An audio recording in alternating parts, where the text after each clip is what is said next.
C'est en Dordogne que se situe Montignac, en plein cœur du Périgord noir, non loin de Sarlat à 30 km, avec à l'ouest le Périgord blanc et Périgueux, et au sud-ouest le Périgord rouge avec Bergerac.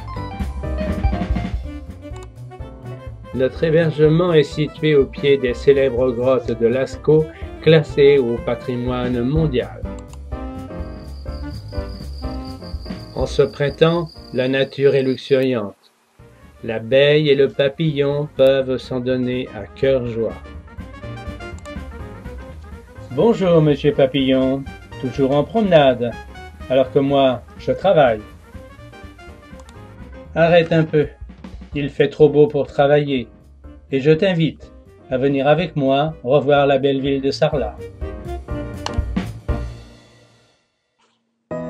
Mon cœur va tout droit vers la place, devant l'église Sainte-Catherine réhabilitée par Jean Nouvel, où trône cette superbe statue de bronze de Gérard Rolliac, enfant du Périgord, le badaud. Attitude décontractée, nonchalante, regarde les gens passer avec un petit sourire narquois.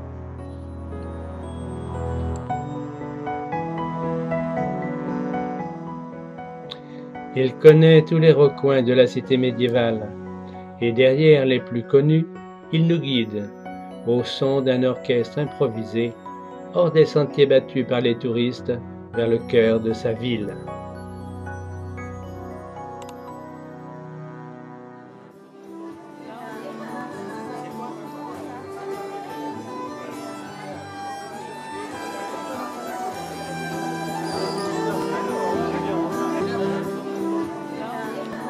C'est autour d'un monastère que Sarlat s'est bâti. En ces siècles reculés du Moyen-Âge, les moines s'y réfugient pour y établir un lieu de culte. Très vite, cette puissante et très riche abbaye s'impose et devient une cité incontournable du commerce avec ses riches marchands. Ils y construisent de très beaux édifices romans, puis gothiques, affichant ainsi la prospérité de la ville.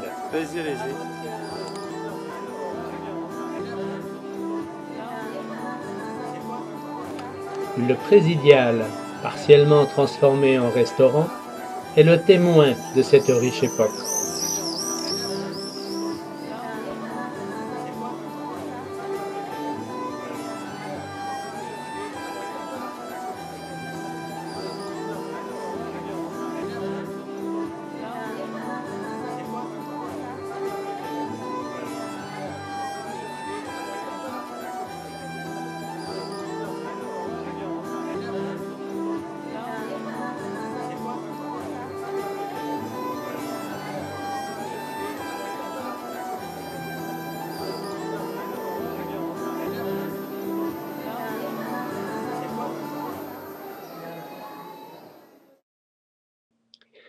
De cette ruelle étroite, nous rejoignons l'ancienne abbaye Sainte-Claire.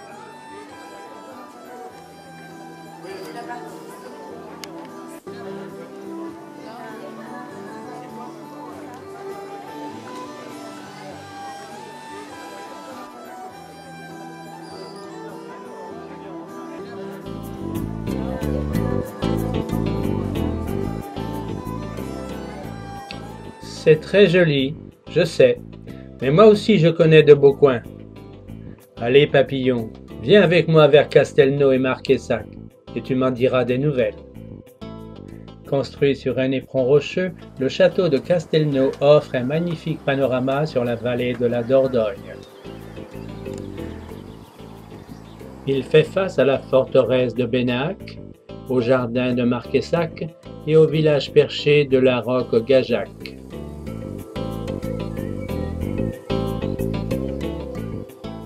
Il est la propriété de la famille Rossillon qui en a pris en charge toute la restauration qui s'étend de 1967 à 2012. Il retrace en son musée l'art de la guerre au Moyen-Âge. Il faut dire qu'à cette époque, les seigneurs de Castelnau avaient pris le parti des Anglais dans une guerre incessante, la guerre de 100 ans. Il fut repris aux Anglais après un long siège par Charles VII au XVe siècle.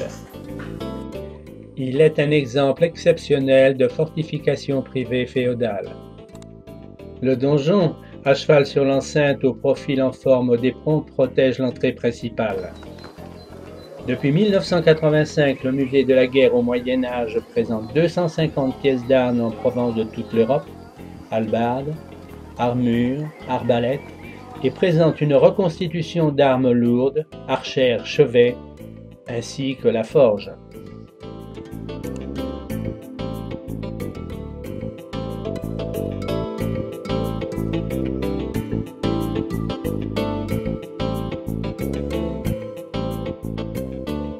Classé en 1966 à titre provisoire, c'est en 1980 que le château, son enceinte et le Châtelet sont classés au titre des monuments historiques.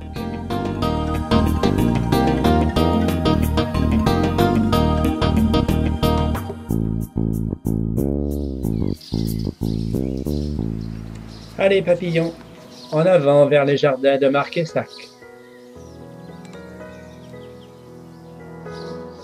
Nous voici donc plongés au cœur des jardins. Comme le château de Castelnau que l'on voit en face, le jardin de Marquessac est également propriété de la famille Rossillon et a ouvert ses portes au public en 1997 après d'importants travaux.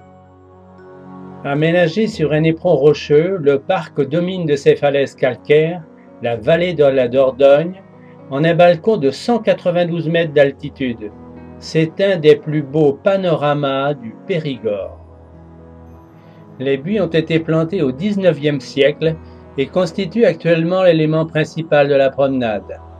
Ils sont au nombre de 150 000 et mis en valeur avec une fantaisie pleine de courbes et de mouvements.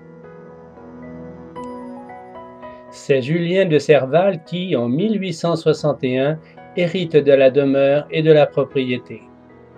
Il consacrera les 30 dernières années de sa vie à l'embellissement de Marquessac. La demeure fut bâtie avec beaucoup de simplicité. La toiture de lauze, c'est-à-dire la tuile de pierre, repose sur des murs d'1 mètre d'épaisseur et pèse environ 500 tonnes. Elle est actuellement en restauration. Le buis est un végétal qui nécessite très peu de terre et peu d'eau. C'est l'endroit idéal puisqu'ici nous sommes sur un territoire rocheux.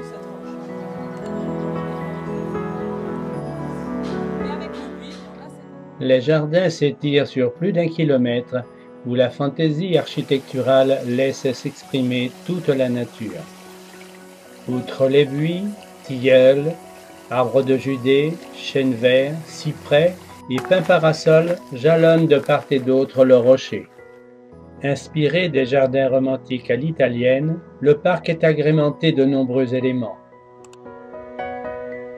Ainsi, cabanes dans les arbres, en pierre sèche, le chemin d'eau qui descend du belvédère et qui se termine en cascade, la chapelle, les rocailles, sans oublier l'allée serpentine de Santoline et de Romarin. Marquessac reste le témoin d'un riche passé historique et d'un patrimoine naturel grandiose.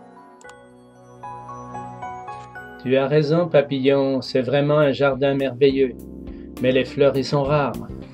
J'ai repéré un endroit sauvage où je ferai le plein de pollen. Je te retrouverai peut-être plus tard.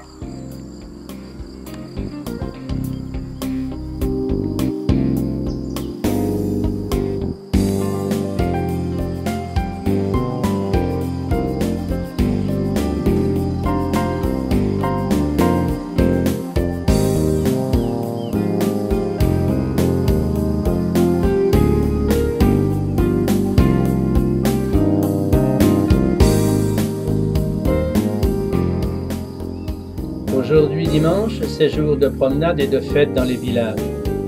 Nous passerons le Lardin Saint-Lazare avec un clin d'œil sur ce petit château caché dans la campagne, puis ferons pause dans ce village du Change.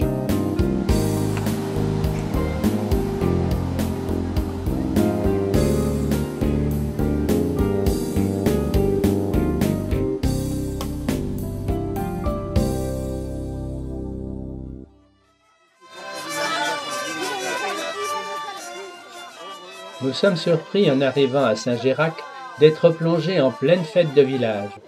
Fête sans flafla, où chacun y trouve son lot de plaisir, petits vide-greniers, démonstrations de rempaillage, folklore. Les anciens s'appliquent à un jeu de quilles peu ordinaire. Les ados s'entraînent à la conduite ou tout simplement s'amusent sur le lac. Un peu plus loin, un groupe folklorique rappelle le bon vieux temps.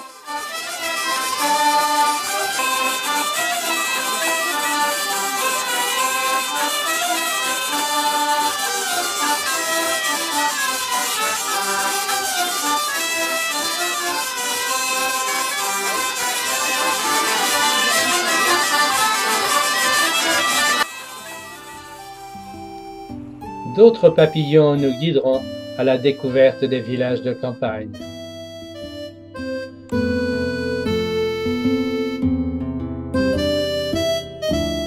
Et voici Saint-Amand-de-Colly, village pittoresque et plein de charme, reconnu parmi les plus beaux villages de France. Voici donc l'histoire de Saint-Amand, racontée au fil de la visite. Selon les légendaires, c'est au milieu du VIe siècle, à l'époque du roi mérovingien Clotaire Ier, qu'Amand, un jeune noble d'origine du Limousin, suit Sore, Laverne et Cyprien pour embrasser avec eux la vie monastique. Ils prononcent leurs vœux et décident de se séparer, préférant la vie solitaire des ermites. Amand trouve une grotte à sa convenance en un lieu qui deviendra Saint-Amand-de-Colly. Il apporte la bonne parole à une population asservie qui fait de lui un saint. Ainsi donc, l'humble abri d'un ermite et le tombeau d'un saint sont le commencement d'un monastère et d'un bien joli village.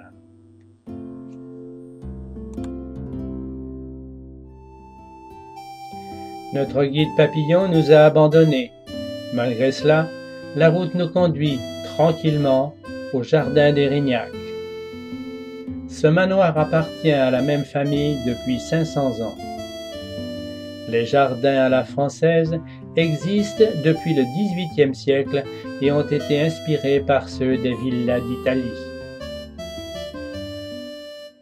Ils mêlent ainsi la structure des jardins français avec les mouvements et la fantaisie de la lointaine Renaissance italienne.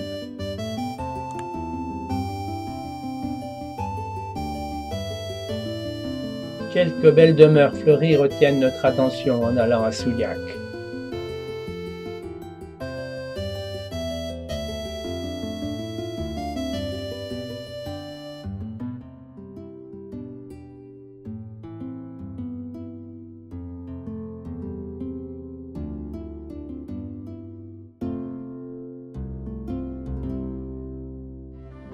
La légende attribue la fondation de l'abbaye Sainte-Marie de Souillac à saint Éloi, ministre de Dagobert au 7e siècle. Son fondateur réel serait le comte abbé d'Aurillac. Le nom de Souillac provient de souille, c'est-à-dire terrain marécageux que les moines ont asséché. L'église actuelle a été construite entre 1075 et 1150. L'abbaye est fortifiée pendant la guerre de 100 Ans.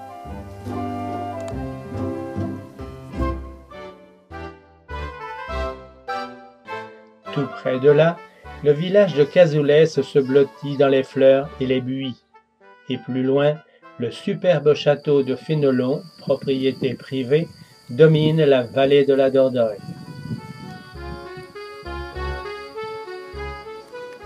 Nous suivons la rivière et dominons la Cingle de Montfort, avec au loin le château.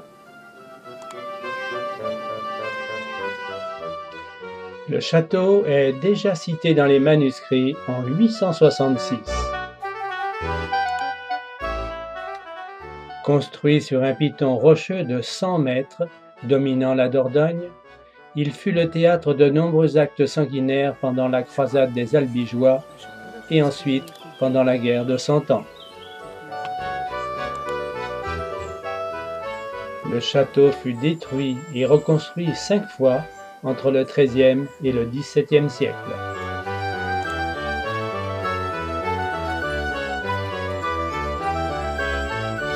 Nos deux compères, l'abeille et le papillon, ont pris l'air du large et nous ont laissé tomber. Alors, nous en profitons pour découvrir Montignac et ses environs. Désormais, elle s'appelle Montignac-Lascaux depuis la découverte de la grotte préhistorique de Lascaux et du gisement de fossiles du Regourdou, attestant ainsi de son occupation dès le Paléontolithique. Une forteresse existe depuis le Moyen Âge. Plusieurs fois démantelé pendant les guerres de Cent Ans et de Religion, le château est détruit en 1825 et n'en garde qu'une tour.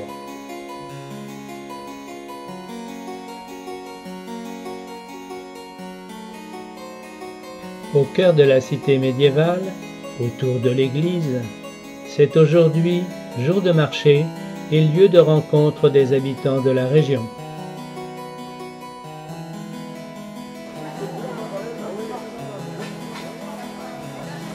C'est un petit marché, certes, mais très actif, où les produits de la région font fureur quant à leur prix parfois un peu élevé. Les vins de la région, ô combien prisés, ne manquent pas à la dégustation.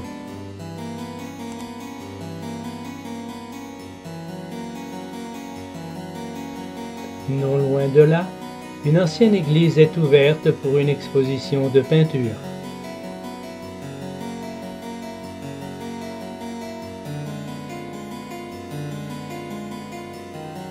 C'est à Montignac qu'est né Eugène Leroy, l'auteur du célèbre Jacou le Croquant.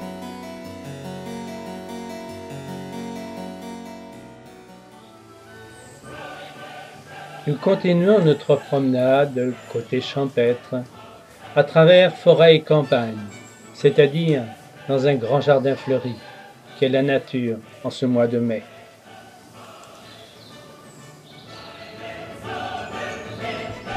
Nous voici à Lascaux 2, c'est-à-dire le site de reconstitution de la vraie grotte, interdite au public, afin d'en assurer la conservation originale.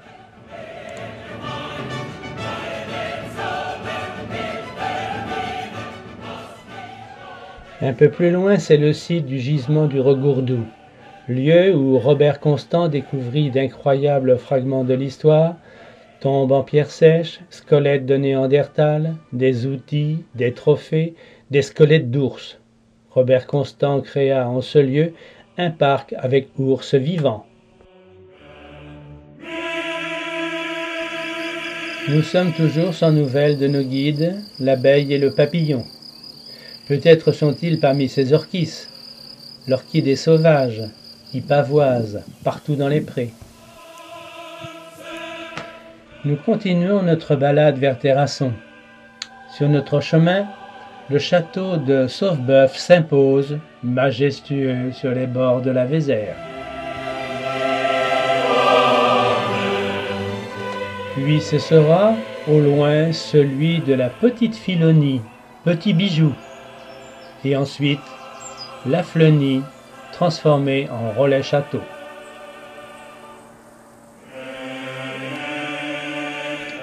Impossible de visiter tous ces monuments, ils sont trop nombreux. Nous arrivons à Terrasson sans que les guides touristiques ne nous informent sur les charmes de cette magnifique petite ville. Elle est traversée par la Vézère et arrosée par deux affluents, l'Aile et la Colie. La ville s'anime autour de l'église abbatiale Saint-Flour du XVe siècle et de la tour du château Jeanne d'Arc. Elle incarne la porte d'entrée du Périgord noir. C'est un centre important des marchés des truffes et des noix.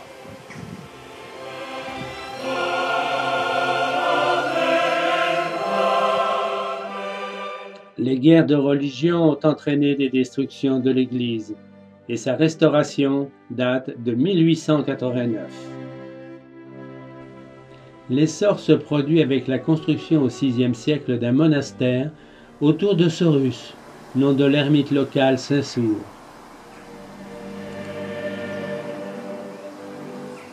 La ville ancienne, construite à flanc de colline, surplombe la Vézère, et c'est un lieu de passage pour le franchissement de la rivière.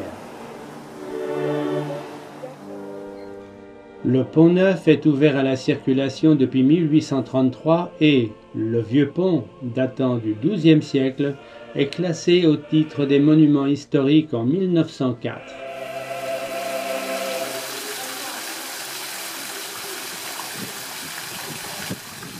Une occupation est reconnue au temps de la préhistoire et à l'époque gallo-romaine, de très belles villas y sont construites.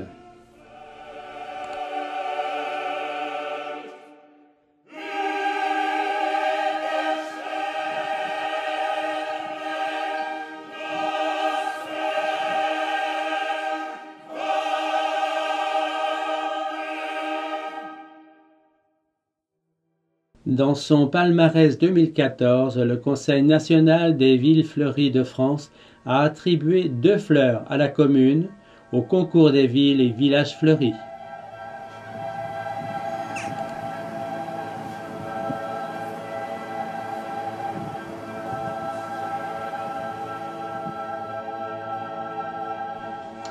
Dès 1990, Terrasson souhaitait une reconnaissance touristique. La création d'un jardin contemporain prit forme sous le nom des Jardins de l'Imaginaire. Ce n'est pas un jardin floral, mais bien botanique, en y mariant l'eau, la pierre et le végétal dans un cadre art contemporain.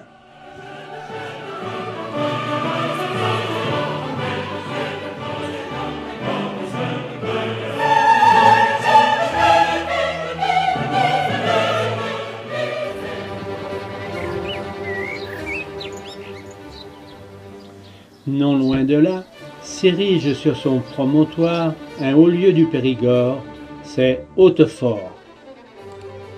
Ce château, d'origine médiévale du XIe siècle, se transforma progressivement pour devenir une demeure de plaisance au XVIIe siècle. Ce château, dit de la Loire, aux confins du Périgord, reflète la puissance des seigneurs qui l'ont bâti. L'un des plus célèbres troubadours, Bertrand de Born, seigneur de Hautefort, y chanta aussi bien l'amour que la guerre. Les jardins de buis s'étalant sur 10 hectares ne sont qu'une magnifique broderie.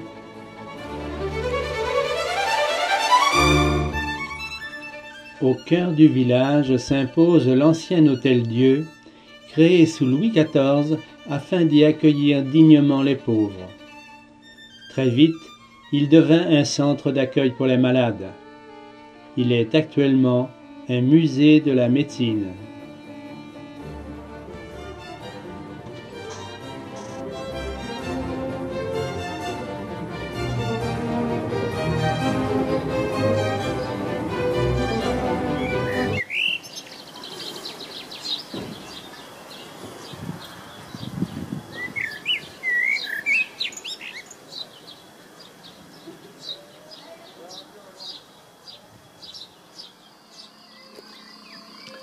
En traversant la campagne, nous avons retrouvé notre papillon bleu qui jouait à cache-cache parmi les encolis. Bonne journée, papillon. Nous faisons halte dans un vide-grenier, car c'est dimanche, et 2 musiciens animent cette manifestation très familiale.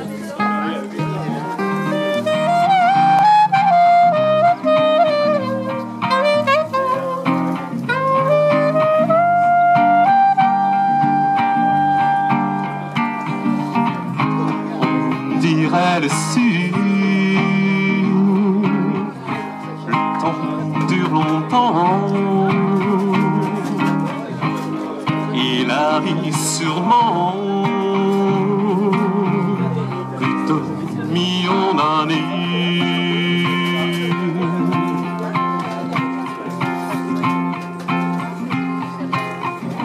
Et toujours merci dans l'été. Nous empruntons les petites routes de campagne pour dénicher les minuscules villages, souvent méconnus. Par exemple, Serjacques et son église romane sur les bords de la Vézère. C'est un village hors du temps, plein de charme authentique, qui respire le calme et le bien-vivre. parmi ces pierres ancestrales et son désordre dans les jardins fleuris. Après cette petite promenade, il fait bon se poser pour déjeuner au bord de la rivière.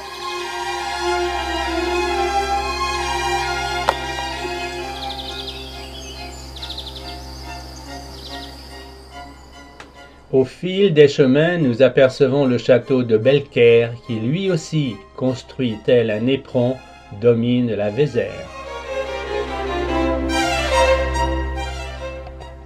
Saint-Léon-sur-Vézère, à mi-chemin entre Lascaux et les Aisies, cet ancien port florissant sur la rivière s'inscrit dans un paysage typique du Périgord et apprécié des kayakistes.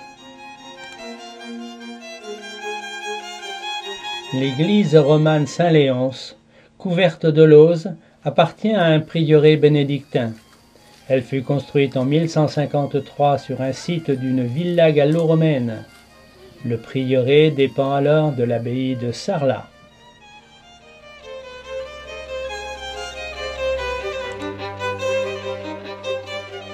Le château de Cléran, quant à lui, date du XVIe siècle et cache ses trésors à la vue des touristes.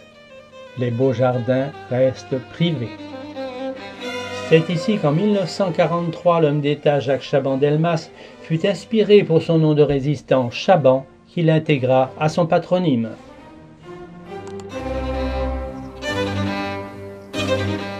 À travers collines et vallées fleuries, nous découvrons Fanlac. L'arrivée au cœur du village est saisissante d'originalité, mais dans la plus grande simplicité, avec son puits comme rond-point. Même la basse-cour, en toute liberté, et les lapins s'inscrivent dans l'art contemporain, passion d'une villageoise.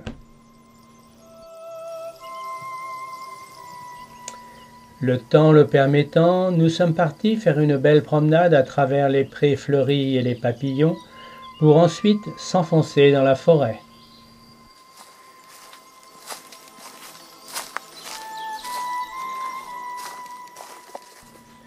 Une borie, magnifique abri de pierres sèches et de lauze, se cache même dans les sous-bois. Par mauvais temps, elle sert de refuge pour les chasseurs de gibier ou les ramasseurs de champignons.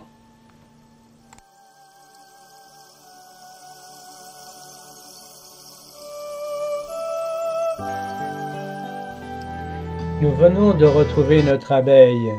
Si ce n'est elle, c'est donc sa sœur. Elle nous conduit à Saint-Geniès, où nous sommes reçus par le maître des lieux.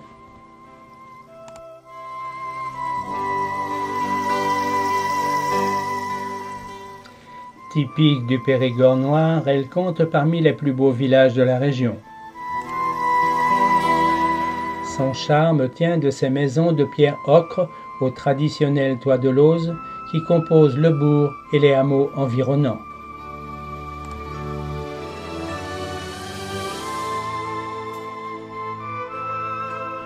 De son château du XIIe ne subsiste qu'un donjon en ruine qui fut ravagé par les guerres de religion. Il fait face à la chapelle du Chélat, édifice religieux d'un ancien cimetière abandonné. Sur la base de l'ancien château fut édifié au XVIe siècle un nouveau château couvert de lauze lui aussi et accolé à l'église paroissiale. Il est classé monument historique depuis 1976.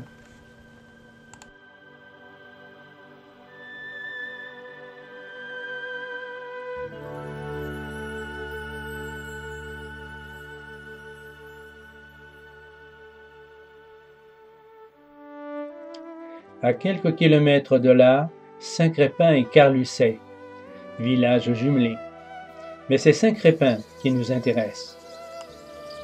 C'est un minuscule village, niché dans le creux d'un vallon le long d'une masse rocheuse, le Roc, sur lequel était sans doute érigé un élément défensif. Ce petit bourg, à peine gros comme un hameau, vous réserve la surprise d'une bâtisse du XVe siècle, le manoir de la Cipierre, privé et couvert de lauze.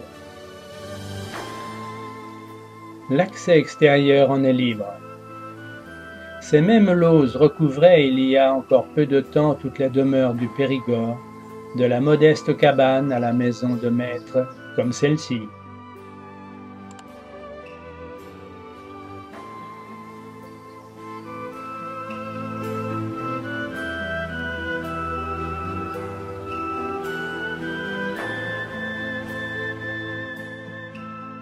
Merci à ses propriétaires de nous faire rêver sans rien demander en échange. Mais de la demeure princière, nous sommes épiés.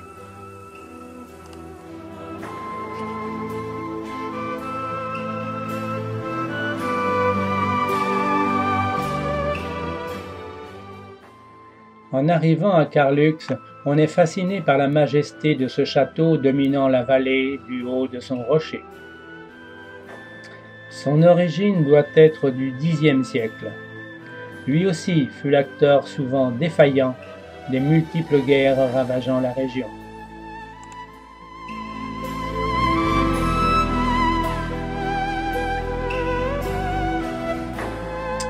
L'église Sainte-Catherine fut construite en pleine guerre de Cent Ans, ce qui explique la pauvreté de son architecture et de sa décoration. Seule la Pietà en bois peint est classée au monument historique.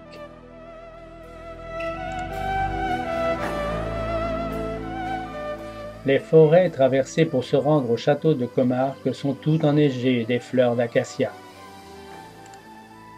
Avant, nous ferons halte au château de Los. Lui aussi s'enorgueillit de ses jardins et de son grand logis Renaissance. Mais le plus pittoresque, c'est la forteresse médiévale, construite en à-pic sur la Vézère, enserrée de murailles et bordée de douves.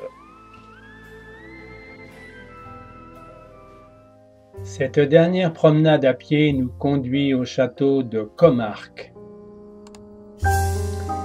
Il est un monument classé, dans une vallée classée.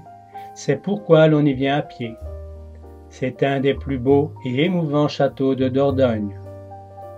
Sur la falaise dominant le Grand Beaune, un certain Comarque reçut en garde une tour.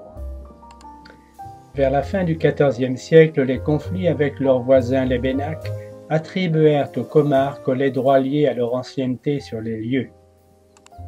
C'est en 1972 qu'Hubert de Comarque rachète ce berceau de famille en ruine. Il mène avec les monuments historiques des travaux de consolidation et restauration pour sauver une grande partie des murs en élévation. Des fouilles archéologiques mirent à découvert des vestiges en parfait état, tel ce site troglodytique. Comarque de son rocher et l'Ocelle, sur l'autre rive, surveille cette luxuriante vallée du Périgord.